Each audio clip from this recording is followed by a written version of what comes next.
আসসালামু আলাইকুম ওয়া রাহমাতুল্লাহ। আজকে আলোচনা করব গুরুত্ব নিয়ে। আপনারা আগের পর্বগুলি অবশ্যই দেখে নেবেন, তাহলে পরের পর্বগুলি বা এই পর্বগুলি বুঝতে সহজ হবে ইনশাআল্লাহ। যদিও প্রথম দুই পর্বে গুরুত্ব নিয়ে কিছুটা আলোচনা করেছি, কিন্তু কিভাবে আমরা শিশু সন্তানদের কাছে সলাতের গুরুত্ব তুলে ধরবো, এটা আসলে গুরুত্বপূর্ণ। কারণ সলাতকে আজকে আমরা অনেকেই গুরুত্ব দিচ্ছি না বলেই কিন্তু সলাত ত্যাগ করছি, বা মাঝে মাঝে সলাত আদায় করছি, বা সলাতের গুরুত্ব বুঝি না বলে আমরা সলাতকে ত্যাগ করছি। আর শিশু সন্তানরা তো আসলে অনেক কিছু বোঝে না। ওদের কাছে আমরা যদি গুরুত্বপূর্ণ জিনিসটা গুরুত্ব সহকারে না তুলে ধরি, তাহলে ওরা এটা ইম্পর্টেন্স কিভাবে বুঝবে, তাই না? এটা আমাদেরই দায়িত্ব। যেমন দেখেন, আমি আগে বলেছি এমন যে কোনো শপিংয়ে গেলে বা কোথাও গেলে আমরা কিভাবে সলাতকে গুরুত্ব দিই, তেমনি মনে করেন আমরা তো বছরের বিভিন্ন সময় অসুস্থ হই, তাই না? তো অসুস্থ হলে আমরা কি সলাত ত্যাগ করছি? না, করছি না। এটা আমাদের শিশু সন্তানরা যেন টের পায় যে আমাদের প্যারেন্টসরা অসুস্থ হলেও সলাত আদায় করেন। এভাবে কিন্তু ওরা সলাতের গুরুত্বটা বুঝতে পারে। আপনি হসপিটালাইজড, আপনি হয়তো বেডে শুয়ে আছেন, বা স্টিল আপনি যে ইশারায় সালাত আদায় করছেন শুয়ে শুয়ে, এটা যেন আপনার শিশু সন্তানরা বুঝতে পারে। আপনার শিশু সন্তান যেন এটা জানে যে আমাদের বাবা মা বা আমাদের কোনো একজন খুব অসুস্থ, কিন্তু still now he or she is taking prayer. Okay, তেমনি মনে করেন আমাদের শিশু সন্তানরাও কিন্তু অসুস্থ হয়। আমার সন্তানরাও হয়েছে ডেফিনেটলি। তো 7 বছরের আগে যখন তারা অসুস্থ হয়েছে, এমন হয়েছে যে আমি হয়তো বা ওরা ঘুমিয়ে আছে, শুয়ে আছে, সলাতের কথা জিজ্ঞেস করেছি, আদায় করেনি, ঠিক আছে, প্রেশার দেয়নি। খেয়াল করুন, আল্লাহ যার জন্য যেটা ফরজ করেনি আপনি কিন্তু সেখানে বাধ্যতামূলক করতে পারেন না, এটা মনে রাখবেন। কিন্তু যখন 7 বছর বয়স হলো বা তার আগেই 5-6 বছরের দিকে কিন্তু ওকে অল্প অল্প করে বলেছে যে আম্মু এখন তো তোমার জন্য ফরজ হয়নি, সেই জন্য কিন্তু তোমাকে আমি এটা ফোর্স করলাম না, কিন্তু যখন ফরজ হবে তখন কিন্তু অবশ্যই করতে হবে। আমার মনে আছে একবার তো আমার মেয়েরা জবাব দিয়েছিল যে শোনো আব্বু, যখন ফরজ হবে তখন তোমাকে বলতেও হবে না ইনশাল্লাহ, আর তখন আমরাই তোমাকে ডেকে তুলবো, তুমি যদি আদায় না করতে চাও আমরা তোমাকে ঠেলে মসজিদে পাঠিয়ে দেবো। And that happens. এখন আমার বাচ্চারা আমাকে জিজ্ঞেস করে, আপু তুমি মসজিদে যাও, মসজিদে যাবা না, মসজিদে যাচ্ছ না কেন?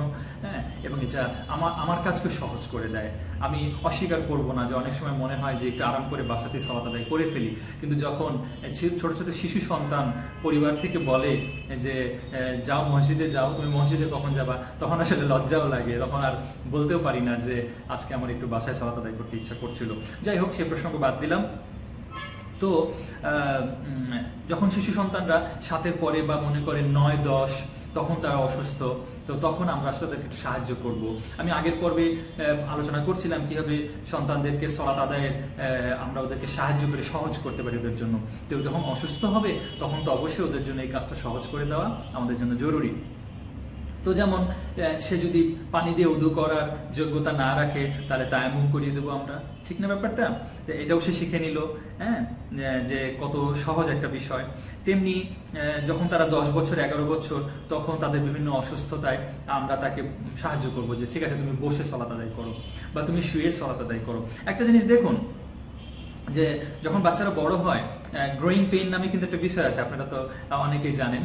তো ওদের পায়ে হাঁটুতে হয়তো ব্যথা করছে, তো সবচেয়ে প্রথমে যেটা করবেন, আমি যেটা করি, একটা রুকিয়া করে দেবেন। আলহামদুলিল্লাহ, আপনি যদি ভালো মতো রুকিয়া করেন এবং এতে কাজ হয়, মোস্ট অফ দ্য কেসেস রুকিয়া করে কাজ হয়, in most of the cases.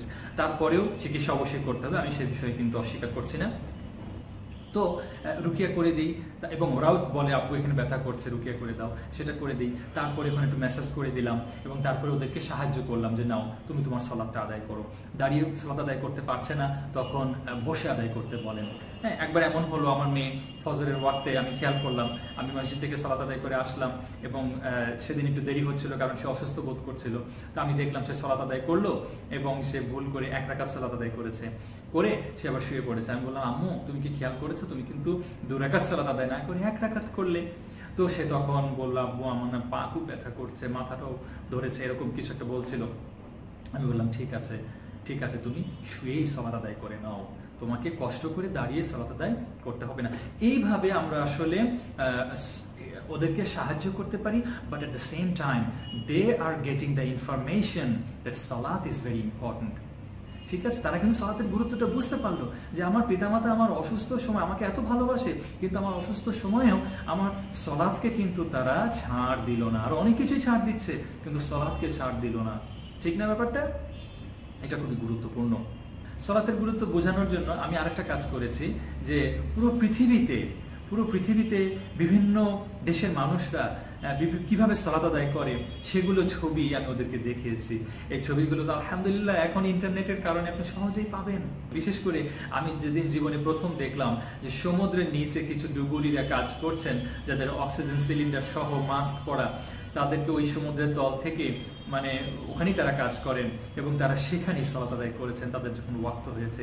এই দৃশ্য দেখে আসলে কার না ভালো লাগে বলেন? তো এই ধরনের অনেক আপনার ইন্টারনেটে আপনারা ছবি পাবেন। একজন রিক্সাওয়ালা কিভাবে রিক্সাটা পাশে রেখে গামছা বিছিয়ে সালাত আদায় করছে, হ্যাঁ, নৌকার উপরে সালাত আদায় হচ্ছে, জাহাজে, ট্রেনে, প্লেনে, বিভিন্ন জায়গায় সালাত আদায় হচ্ছে, মাঠে, হ্যাঁ, একটা গাছের পাশে, একটা নদীর পাশে, যখন যেখানে যার জন্য যেটা মানে প্রয়োজন ছিল সে সেভাবে সালাত আদায় করেছে। এই ছবিগুলি এবং এই ভিডিওগুলি আপনারা দেখাতে পারেন। একটা আর্মি বাহিনী তার হেলিকপ্টার ল্যান্ড করে এক জায়গায় সালাত আদায় করে নিচ্ছে, এরকম অসংখ্য ছবি আছে আমার সংগ্রহে। এবং এগুলো সন্তানদেরকে নিয়ে সময় অবসরে বসবেন, দেখাবেন, তারা কিন্তু সালাতের গুরুত্বটা বুঝতে পারবে ইনশাআল্লাহ।